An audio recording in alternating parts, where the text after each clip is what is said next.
All right. Okay, hang on.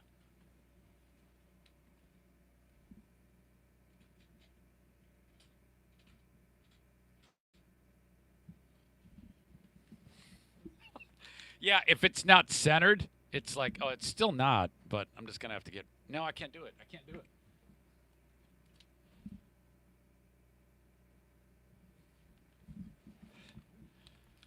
It's a little better, but if it's not even remotely close to being centered, I'm screwed. I just can't deal. I can't hang. So okay, let us begin. Okay. Powered by the Zaniacs, this is the Eric Zane Show podcast. Wow. Favorite part of the day. Welcome into the Patreon bonus. We got another freebie day for you as I do the show from the FEMA trailer outside of Ascension Hospital. In beautiful Madison Heights, Michigan. Did you see the Twitter/Facebook video that I posted yesterday of the bombed out bus stop? Just up the road here on DeQuinder, some asshole, I mean, there was police tape around it. It looked like it just happened, or maybe, hell, it might have been like a month ago. Some dumb drunk went flying into that thing and destroyed the bus stop. So there's glass everywhere. The benches are broken. I mean, talk about a very effective crash. It was just something to see. Shot that video. Benny and I were taking a walk. This has been quite an adventure. Okay, the doc went in to see mom today. I was there when this young doctor is there. Young guy, looked to be a resident. I'm guessing 28, 29, maybe even younger. Just a sweet, sweet sparkle in this young man's eye. And he was so nice to my mother. I love it when a physician's got that eye of the tiger for friendliness, you know? So and he's dealing with an elderly patient. He's very clear in his answers. He makes sure that he's speaking loud enough. And he was so wonderful. My heart was warm when I saw this doctor. He revealed, he goes, now, Mrs. Corbeil, can I listen to your heart and your lungs? Okay. Dude checks it out. He comes back and he goes, well, you sound good. Because, of course, this was pneumonia. He's going to hear it in the lungs, all that crackling and shit. And he goes, I heard crackles yesterday. I hear nothing today. This is really great. So you're going to be out of here before you know it. So lucky her. She's going to be on her way to that, rehab facility. So I'm just waiting now. The way this is going to go is they're going to say, all right, they're on the way, and they'll have like a ambulance vehicle pick her up. And it's quick. They boom, boom, boom. They wheel her out, and she's gone. So then I'm going to pull up stakes, and I'm going to follow her in the rig here, and off we go. Awesome thing that happened, hilarious, is my mother, the filter on the elderly person might not be what it used to be. So, she's sitting there, and the guy has what looks to be some acne at some point, and he might have had there was an abrasion on one of the acne spots, and my mom sees it, and she goes, "Did you have an accident?" And I'm like, "Oh, fuck! Oh, we're doing so good." And he goes, "Pardon me?" And you got this thing on the side of your head. You get in an accident? And he goes, No, I have very bad acne. Oh, God. And I'm like, oh, dude, you were doing so well. You don't have to go down the road of specifics. All you have to say is, no, just a little scratch. That's all you should have said. You don't want to be completely honest, because then everybody feels like a cock. No, I have very bad acne. I'm like, shit. Fuck, man. Come on. So, she goes, what? You had an accident? No, I have bad acne. Yeah, you got in a bad accident. No, and they keep going round and round, and I'm standing there going, fucking stop. Ah. And I wasn't alone, though. I was with my cousin. So I haven't seen my cousin since Nam. This is my cousin John. He's actually my mother's cousin. And, we're actually, I'm 49, he's 62. So he's about as old as my oldest brother. His mom is my mom's aunt. She has long since passed. That would be my immaculate Aunt Tony. Well, Aunt Tony had 6 kids. And I've mentioned John and Fred before. They're brothers. So John is a regular listener of the podcast. He checks out the Facebook regularly and on and on. And so when he heard I was here, he lives 5 minutes from me. He goes, "Hey, man, I'm coming to see you." And he's got this hilarious cackle laugh. And he goes, "This is last night. I'm coming to see you." I go, "All right, John. Well, I'll be easy to find. I'm doing the free podcast today, and I have no idea, but he's right outside the door. He's watching me do my thing, and right outside. And then I finish up. My phone rings. Hello, it's Eric. Hey, it's John. I go, "Yeah, where are you?" "Right outside." I go, "Holy shit." Open up the door. There he is, standing right there. I haven't seen him forever. Looks great. We hugged and went up and saw my mother. My mother, man, I tell you, she is, when it comes to long-term stuff, she's sharp as a tack. I go, "Mom, there's someone here to see you. Do you want to guess who it is, or do you want to have me just have them come in?" She goes, "I want to guess." I go, "All right, they're related to you. You haven't seen this person in a long time." She said, "That's one of Tony's kids, probably John or Fred." I go, "You're right, John." She hasn't seen John in forever. So that was sweet, man. John, myself, hung out.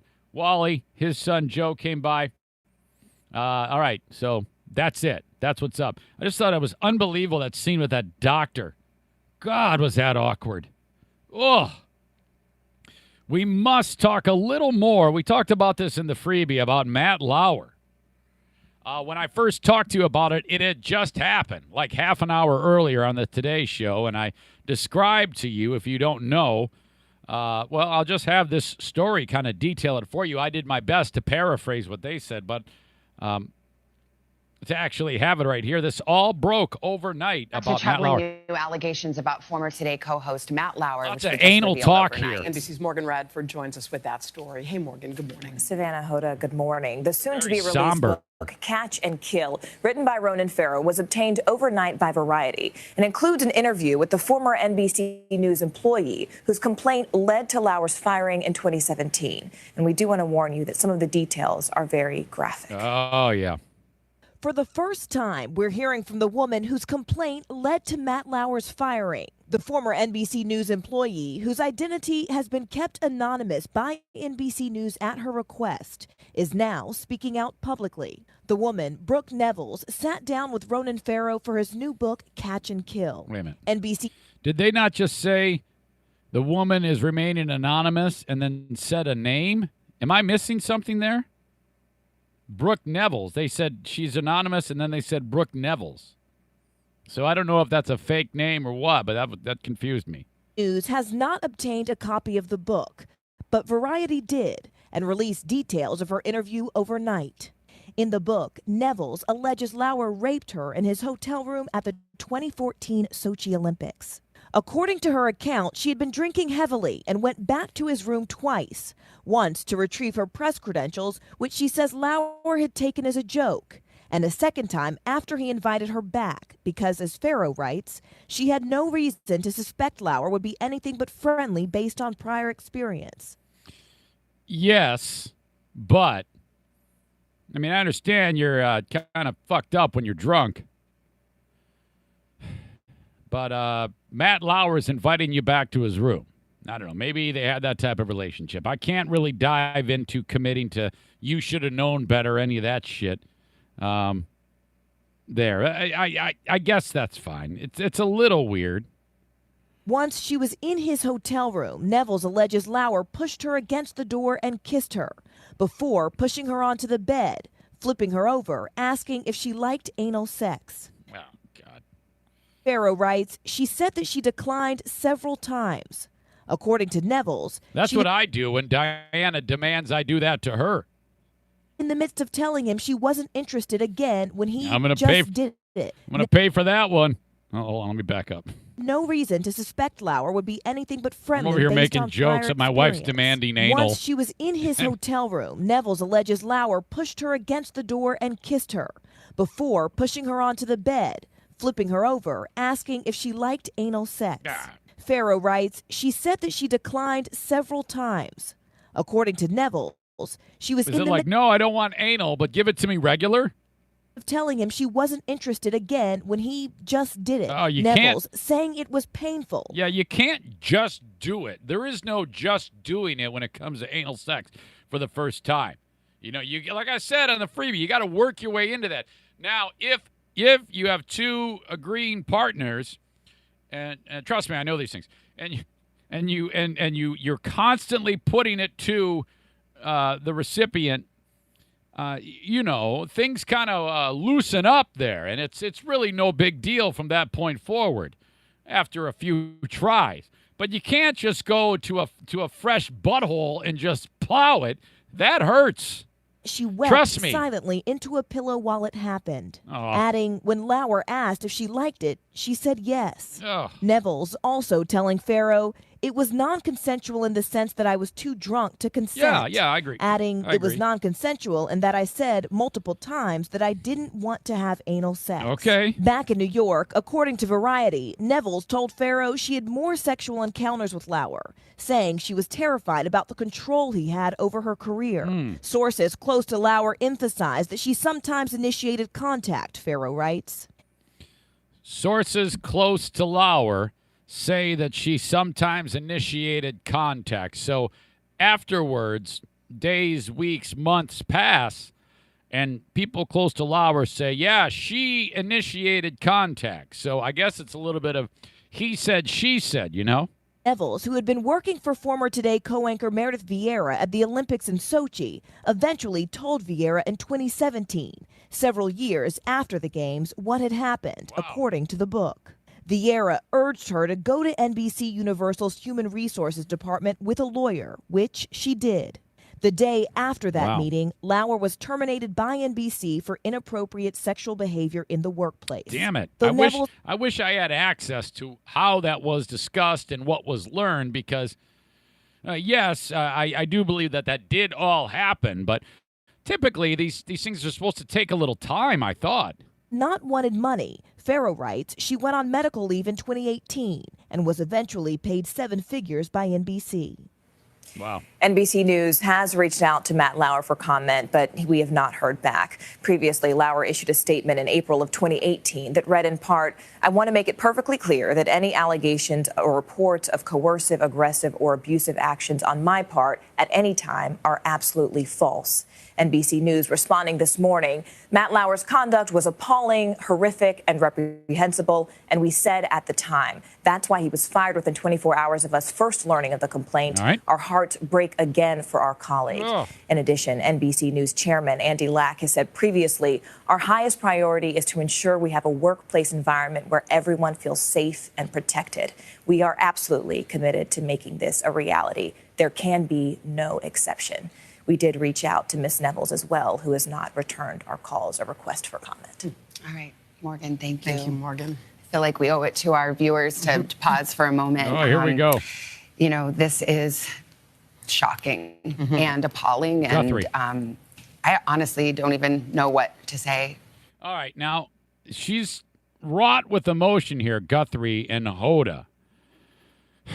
I'm a little. I think that they need to hear from everybody, right? I mean, I agree. I mean, I have no reason to think that this woman is making anything up, or that I have no. And in fact, I do believe her, but I don't know if it's safe to just lower the boom on the guy until you really know. You know, I mean that's pretty much how it should be. All I'm going on is a book. Somebody spoke, the alleged victim, talked to an author, Ronan Farrow. But Is that all it takes these days to just you're guilty? Again, I don't know if he. I think he might have done something like this, but I can't say for sure. So I'm not going to sit here and indict anyone and horribly throw him under the bus unless I know for sure about it. I want to say that I know it wasn't easy for our colleague Brooke to come forward then. It's not easy now, and we support her and any women who have come forward. Probably with true, claims. but maybe and not. It's just very painful for all of us at NBC and who are at the Today Show, and it's very, very, very difficult. Hoda. I'm looking at you and I'm having a weird moment that we were sitting here just like this 2 years ago. And truth be told, Savannah and I did a little prayer upstairs just before, just to sort of sort out what we were going to do. And I think it's like you feel like you've known someone for 12 years. And I don't know if you guys have ever felt like that. You know someone, you know them, you feel like you know them inside and out. And then all of a sudden, like a door opens up and it's a part of them you didn't know. And we don't know all the facts in all of this. There you but go. there are not Right allegations of an affair. There are allegations of a crime. That doesn't mean it and, happened. I think You gotta be that's careful. shocking to all of us here who've sat with Matt for many, many years. So I think we're going to just sort of continue to process this part of this horrific story. And as you said, our thoughts are with Brooke. It's not easy what she did to come forward. It's not easy at all. This is risky. And I think I speak for all of us. We're disturbed to our core. Yeah. And we have a commitment to keep you informed, and we will. Well, continue that's to a do very that. biased way of approaching this. I mean, that is completely one-sided. And as news people, you owe it to what it is that you do for a living to be somewhat, wanting to get the full story before you commit to an opinion on it. And I mean, like I said, it might be true, but I don't know if it's always wise to just murder the guy if you don't actually know. Probably happened, but to just sit there and indict the guy, I don't know if that shouldn't be the way of the world. Public opinion based on what these two women say. The guy's ruined already. Now, if this is true, and I have no reason to think that it isn't true, well, yeah, you open season on a scumbag like that, and he deserves all of what he gets, but he denies it. So if he has an opportunity to fix that and turn it around, he should be given that opportunity. But I don't know if this will ever see the light of day. I think that she should. I think she should have, even this far after the fact. I think before she wrote a book, I think she should have informed the police, because wouldn't you want a rapist off the streets? If you have an allegation of rape, that's the first place I would go, is to the authorities regarding something like this. Not necessarily when it even happens. It can be way down the road. But to me, if you run to the author to get quoted in a book before you run to the authorities about a serious criminal activity and alleging that someone has raped you anally, I think that the first people that should be called are the authorities. So, little food for thought there. Take a little step back on this before. Now, again, I still think it's probably true, but I wouldn't commit. I mean, I wouldn't sit there and make a long-winded emotional dissertation about this one way or the other, because you just don't know. It might not be true, so you wait, We need to get back to that. I don't even know if we were ever at that. You wait until you know before the person is completely thrown under the bus. And if you don't know, it's fair to say, well, this person left this job with allegations swirling around them of this, and this. That's all fine. But unless it's proven, you can't sit there and say, yeah, he's into anal rape. I mean, what the fuck? Jesus. As always, you can send me an email, eric@ericzaneshow.com. Got this one from show contributor Dean, who's really found his niche in terms of supplying great content. The guy just crushes it. I swear to God, I use something nearly every day from Dean. I wish I had the ability to post these on my website. I think I might, but I've been so out of pocket and scattered. I haven't been able to post the links in the comments section of my stories, so I apologize. Hell, I haven't even been able to post an audio Patreon podcast. This happened in Allegheny County, Pennsylvania. You see this from time to time. I think there was a resident of Michigan who had this happen, where, like, the car is left alone for a period of time, and some wild creature starts stashing nuts and builds a nest inside of the car under the hood. The one with the acorns stands out to me. There was like 30,000 or something acorns underneath the hood of a car. This happened in one day. Let me just describe to you what I see. It's a pretty new car, and apparently it had just been left out for one day.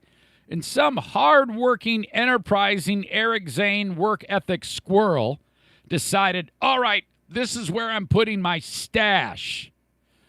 The squirrel gathered walnuts, which come in that green type of capsule when they fall off the tree before you get to the actual walnut. It looks like a little apple.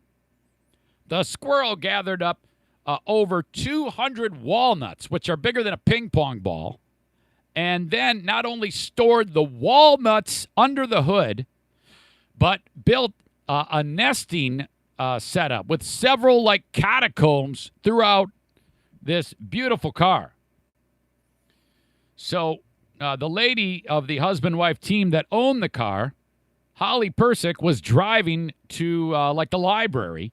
When she's driving around and the car is making funny noises and she hears stuff rattling around and then she smells, burning. And it's like, what the fuck? Am I driving by like somebody's burning something around here? What the hell is going on here? Jesus, it's getting more intense, and all of a sudden smoke starts flying in through those vents in the car. And she's like, Jesus, what is going on? The car's on fire. Calls her husband. Honey, yes, the car's on fire. Well, pull over. Pull over. She pulls over, opens the hood to find it full, packed with nuts, grass, stored there by a squirrel over the weekend when the vehicle was parked in the open. Husband spent like an hour and a half cleaning out over 200 walnuts and grass from under the hood. The couple seem to take it all in stride. They ended with, there's definitely an angry squirrel wife right now wondering where all the nuts went. God, that is just incredible. You should see this. You open up the hood and it's just loaded down. It's so shocking. Insane. Proof that I will never, ever, ever be on a cruise ship. Seems like we can't go 6 months without hearing about some ordeal on a cruise ship. Norwegian Cruise Line, whatever they are, Carnival Cruise, caught in a storm, capsized, runs aground, listeria outbreak, baby falls over the side, stuff like that. There's even one story about one of these cruise lines. I don't know if you've heard about this. The damn thing hit an iceberg, and it put a big gouge in it, and this ship that nobody said could sink, well, it sank. It happened like a long time, like 100 years ago. It's still at the bottom of the ocean today. It's like a blue diamond down there with it. Have you heard of it? I forget the name of it. What was it called again? Bismarck? The Hood. Bob Lowe boat. SS Muskegon Coastline. I don't remember. Does anybody know? Lusitania. That was it. The Lusitania. The Maersk. No. That's stupid. It's dumb as stew. There was nearly a mutiny aboard a Norwegian Cruise Line vessel. Just the other day, it was a 14-day cruise leaving Southampton, England, on September 27th. Their plan was to dock in France, Amsterdam, Norway, and Iceland. So each stop at the port, dock the boat, everybody gets off, they go shop, find hookers and blow. End of the day, get back on the boat, maybe stay another day or you take off. Meanwhile, while that's happening, they're replenishing the food. They're dumping the toilets. They're getting the fresh water ready for the next leg of the cruise. If you don't have the ability to dock at port, those key services become compromised. Well, the weather was terrible. First, the stop in Amsterdam had to be switched to another location. But before they could stop, the high winds prevented the ship from docking. So they just kept going. Everybody's bummed out. You know, all they want to do is hang out wherever their destination is, but now they got to stay on the ship, maybe go in the swimming pool, shoot baskets, shuffleboard, drink, listen to a stupid classic rock cover band, look out at the ocean. I'd be so bored. With the ADHD that I have, which, by the way, I just talked to the doctor again. He says, I don't know how you're doing what you're doing. He goes, it's so pronounced that it seems to be getting more of a thing with you. He says, do you find yourself not being able to sit still? I said, you should see me up north. Everybody's sitting around, and I'm like, I got to walk. I got to gather sticks. I can't. No, forget it.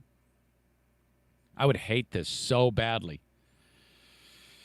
So they didn't stop at the first stop. They go, all right, let's go to Iceland. And then you people go see what's up in Iceland. Well, more bad weather. The stop in Iceland was canceled.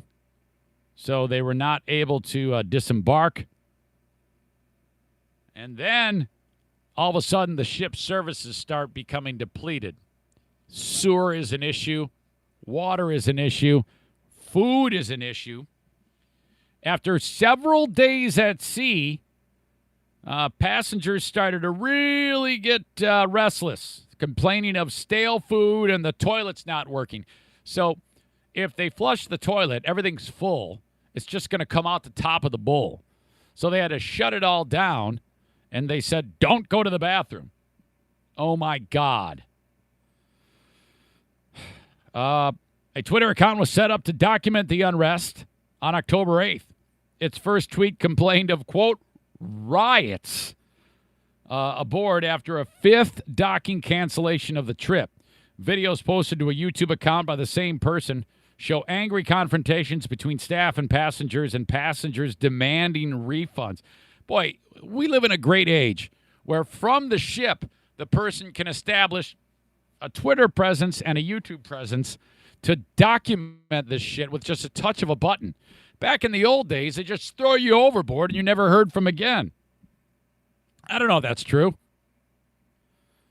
A letter from Norwegian Cruise Lines was tweeted by the same account in disgust, showing that they had been offered a 25% future cruise credit. Yeah, right. If you own the ship, I think you owe it. Well, that's Norwegian. You owe it to the passengers to refund their money entirely, but they're not going to do that. And probably in the fine print, it probably says something about in the event of rough seas or whatever, you are at your own risk. You know, I'm sure it's all in there. They got their T's crossed and their I's dotted. But this is why I would never, ever, ever go on a trip. The vessel did make it to Dublin, Ireland on October 9th. According to a vessel tracking information, having sailed there from Belfast. So they were able to get it done. But still, man, never, ever, ever. I don't know how that industry stays afloat. Get it? It's like I'm in the news. It's like I'm doing TV news. All right. Everybody in China, I mean, these people are such assholes over there. The government has been pretty much being as oppressive as possible to those people. If you ever can on YouTube, search out for the Tiananmen Square documentary. Oh my gosh. That uprising, which occurred in, I believe it was 1989, students were embarking on the square in mass. The Chinese government was like, you better get the hell out of there. They wanted democracy. And China's like, I don't think we're going to do that. And the students, They're all idealistic. There's a handful of Americans there to document this. Most of the material was hijacked by the government, but the stuff that did get out, I saw. So for days and days and days, more and more students are showing up there. Chinese say, final warning, this is it, get out. And then they counted to 3, and then the military started to move in. Now, what happened next was never seen on like American TV. They tried to describe it, but it didn't do any justice because it was so easy for the Chinese to intercept the footage. But I saw, and we're talking just laying waste to that population in a horrible mass murder by the government. It was a crazy, crazy scenario, squashing this big demonstration. I don't want to spoil the whole thing for you, but I will say that some of the students were able to jump on tanks, rip open the hatch, and pull the soldiers out of there, and they killed them. The students were so pissed off as on the other side of the square they're getting shot at. Man, it was insane. There's a lot of details that I don't even like to talk about and I'm not squeamish at all about that shit, but just awful, awful scenario. So they have a long, long, rich history of human rights violation and telling people what they can and can't say in that shithole. So the general manager of the Houston Rockets tweeted out that he is supporting the pro-democracy protesters in Hong Kong. And the Chinese government did not like that. Now, the reason why there's a connection is because a guy by the name of Yao Ming, who's like 10 foot tall, played for the Rockets back in the day, and now he works for the national team in China. And so there's a real rooting interest for the Chinese for the NBA, especially the Houston Rockets. NBA games, especially the Rockets, are broadcast in China. And of all the major sports, the NBA is one that is translated from U.S. to China. So now, because that general manager said, I support the students in this recent protest, which I don't know if it's going to turn out really that great if you think about it, what has happened in the past. Talk about having a precarious feeling as you're protesting the Chinese government that is not afraid to drive through you with tanks. He says that, and the Chinese freak out, and they demand that the NBA, fire him. Well, NBA Commissioner Adam Silver, whose ears are shockingly large, he addressed this controversy as he was trying to explain his point of view. And to his credit, this guy has said, well, fuck no, we're not going to tell him what to say. This is America. He can say whatever he wants. If China doesn't like it, they can go fuck themselves. And words that were not at all like that. This is the story behind that. This morning, NBA Commissioner Adam Silver speaking out in the face of backlash. Houston Rockets general manager Daryl Morey that showed his support for anti-government protesters in Hong Kong. The tweet, which read, "Fight for freedom, stand with Hong Kong," angered the Chinese government. Several Chinese businesses immediately cut ties with the Rockets, and the country's main broadcaster announced it will no longer show the team's games. Oh, good. Initially, the NBA trying to distance itself from the controversy, calling the situation regrettable, adding, "We have great respect for the history and culture of China." But just hours ago, Silver clarified. That first statement was bullshit. You can't, say, this is regrettable.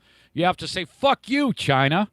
I mean, what are they going to do? Who cares? So they got to quit worrying about the money involved here and do the right thing. And I think they kind of did. That while it's not up to the NBA to pass judgment on the differences between America and China, the league will not put itself in the position of regulating speech from its players, employees, or team owners. Now you're okay. You fixed it. That exercise of, in essence, his freedom of speech. And we will have to live with those consequences. God, is he a weird-looking dude? The Chinese market for pro hoops is worth billions, with an estimated 800 million fans watching the NBA last season. Wow! The Rockets are one of the most popular teams. 800 million fans? I had no idea. That means the NBA is bigger in China than it is the U.S. Superstar center Yao Ming played there from 2002 to 2011. Yao is now president of the Chinese Basketball Association, which also cut ties with Houston. Oh, my Current God. Rocket star James Harden apologizing to Chinese fans. We love China. We love, playing there.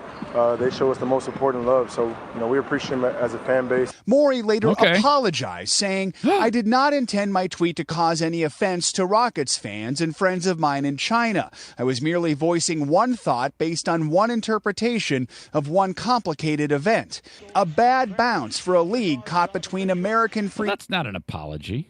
speech and its own global ambitions. Joe, has this controversy affected any other NBA plans or projects there in China? Yep. Well, Craig, it has. China's state TV, CCTV, released a statement overnight suspending the current broadcast arrangement of the NBA's preseason games in China and says it plans to investigate, quote, all cooperation and exchanges involving the NBA. Commissioner Silver also said this morning he hopes to meet with the appropriate officials on his trip to Shanghai this week. Yeah, he's going to be all nice about it because of the fact that 800 fans there, 800 million fans there. He's going to try to salvage that as much as possible because that's a huge market for them. But at the end of the day, I can't imagine living in a country like that where you actually have to be worried about what you say. I mean, we are so fortunate and so lucky to live here in a country where you can say whatever the hell you want and not have to worry about the government coming in and killing you. I mean, think about that. That's a real thing. Put yourself in their shoes. I can't even begin to understand how awful that must be. It's like North Korea light, So that's a very interesting story. It's unfortunate that it's happening that way, but I'm glad that guy from the Rockets said that. But can you imagine now if you're like a Joe Schmo walking around and you didn't hear that news story and you're just walking around Hong Kong or whatever or Shanghai and you got like a Rockets T-shirt on and some government thug's gonna come walking up to you and hit you in the face with a blackjack and shoot you in the back of the head? I mean, seriously, that's just a shit show. Folks, I'm out of time. That's going to do it this time around. I'll be able to post the audio of this podcast later on in the week. Okay? Dear Meathead will happen at the end of the week. Can't get it today. Love you so much. Thank you so much for being part of this podcast. Till next time. Bye-bye. Hi, Power Stereo fan with the dude. I appear in the playpen.